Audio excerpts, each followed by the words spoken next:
में सभी महापुरुषों को महात्मा गौतम बुद्ध जी, बाबा साहब भीमराव अंबेडकर जी, साहब काशीराम जी, माता सावित्रीबाई फूले जी, महात्मा ज्योतिबा फूले जी और भी भारत में सभी महापुरुषों ने जिन्होंने सर्व समाज का, सारे भारत का कल्याण के लिए या शब्दों से या शिक्षा से या संविधान से सभी का कल्याण किया, सबके चरणों में मेरा नमन, सबको सादर नमस्कार। साथियों, आज यहाँ पर गांव असरावा से व आसपास से जितने भी सम्मानित साथी पधारे हैं, सबको मेरा नमस्कार।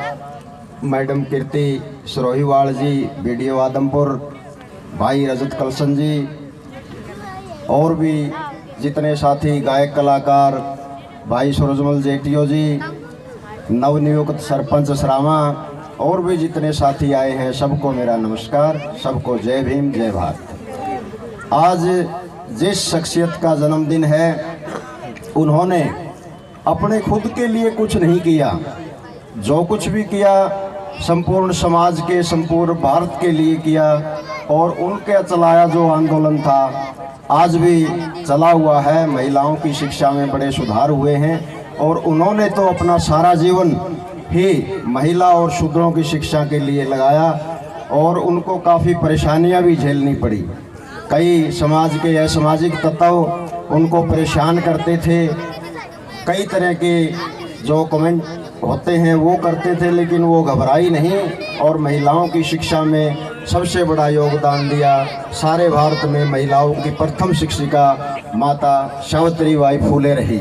घर घर जाके भी उन्होंने शिक्षा दी, अपने घर में या अपनी शहरों में उन्होंने स्कूल खोले। काफ़ी लोगों ने उनको प्रताड़ित भी किया, लेकिन वो घबराई नहीं और विधवा महिलाओं के लिए और भी काफ़ी अच्छे अच्छे काम उन्होंने किए जो समाज से नकार दी जाती थी, उन्होंने अपने पास रखा और उनका अच्छा लालन पालन और आगे बढ़ाने का काम किया।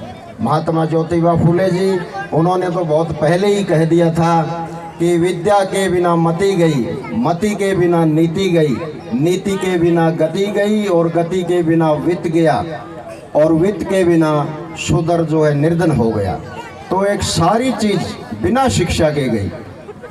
आप सभी से अनुरोध करना चाहेंगे कि शिक्षा के ऊपर जोर दें, वो भी अच्छी शिक्षा के ऊपर जोर दें, क्योंकि गांव में जो शिक्षा दी जा रही है वो अच्छे जो हमारे परीक्षा हो रही है, अच्छे टेस्ट हो रहे हैं, उनके अनुरूप नहीं है। मैं अनुरोध करना चाहूँगा गांव के हमारे नौजवान साथी और जो भी यहाँ बैठे हैं कि अपने बच्चों की शिक्षा के ऊपर उनका हर हफ्ते हर रोज़ निरीक्षण भी करें, क्योंकि हम पिछले दिनों गांव जेवरा के अंबेडकर भवन में गए थे, वहाँ कई बच्चे पढ़ाए जा रहे थे।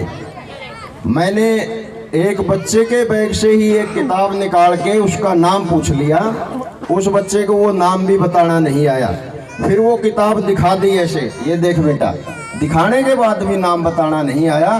तो कृपया ऐसी शिक्षा नहीं, अच्छी शिक्षा पे जोर दीजिए।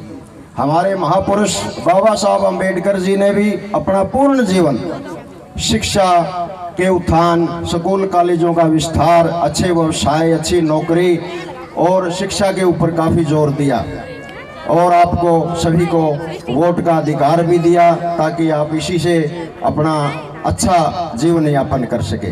जो भी साथी हैं, आप सभी जानते हैं कि सरकार की तरफ से सभी को रोजगार उपलब्ध नहीं होंगे। सरकार की तरफ से तो 2.5 या 3% लोगों को ही रोजगार मिलेंगे।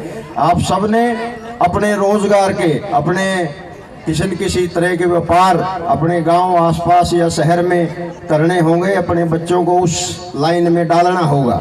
उसके बिना हमारा जो जीवन यापन है वो सुधर नहीं पाएगा। हमारे काफ़ी महापुरुषों ने अच्छी शिक्षा पे, अच्छे रोजगार पे काफ़ी जोर दिया है। एक नौकरी के भरोसे ना बैठे रहें, अपना कुछ ना कुछ, अगर थोड़ी पूंजी है तो छोटा करें, बड़ी पूंजी है तो बड़ा करें, कुछ ना कुछ अपना व्यापार जरूर अपनाएं। माता सावित्रीबाई फूले, महात्मा ज्योतिबा फूले, इनके अलावा भी हमारे महापुरुष हुए हैं डॉक्टर भीमराव अंबेडकर जी, जो विश्व प्रसिद्ध एक शख्सियत थी। कुछ समय पहले जब भारत देश आजाद हुआ तो वियतनाम से एक प्रतिनिधि मंडल भारत आया।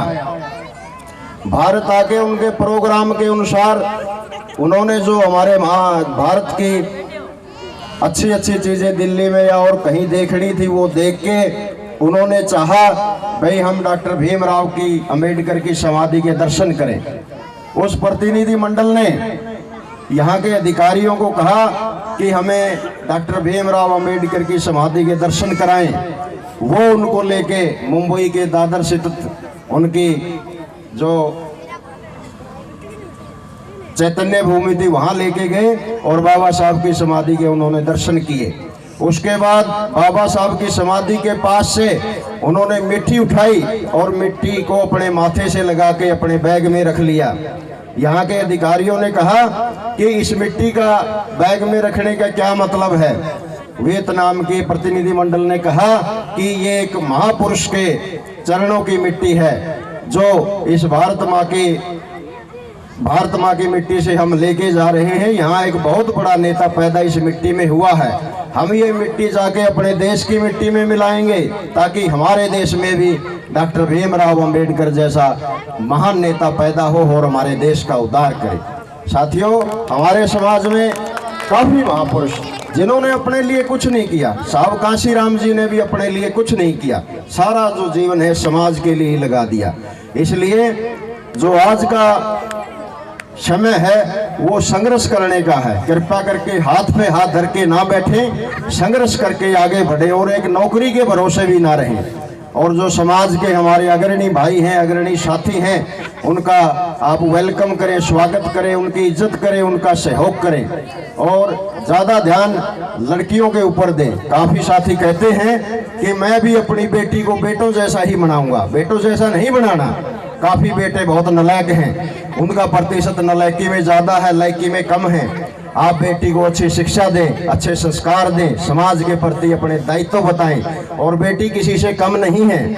मेरी 2 बेटियां हैं, दोनों की दोनों लॉ ग्रेजुएट हैं। 5 ईयर लॉ के एक मुंबई में पढ़ रही है और एक अहमदाबाद में पढ़ रही है। क्लैट क्लियर करके, रजत जी को पता है, क्लैट क्लियर करके एक ने 5 ईयर लॉ कर लिया है और LLM करके आज मुंबई लॉ यूनिवर्सिटी में प्रोफेसर है। एक बेटी अहमदाबाद में 4थे साल में है। तो संघर्ष करना जारी रखना, संघर्ष के आज से ही आगे बढ़ेंगे। बेटा हो या बेटी हो, कोई कम नहीं है। उन्हें अच्छी लाइन दें, अच्छे संस्कार दें, अच्छे ट्रैक पर डालें और समय समय पर चेक भी करते रहें। इसी के साथ आप सभी का धन्यवाद। जय भीम, जय भारत।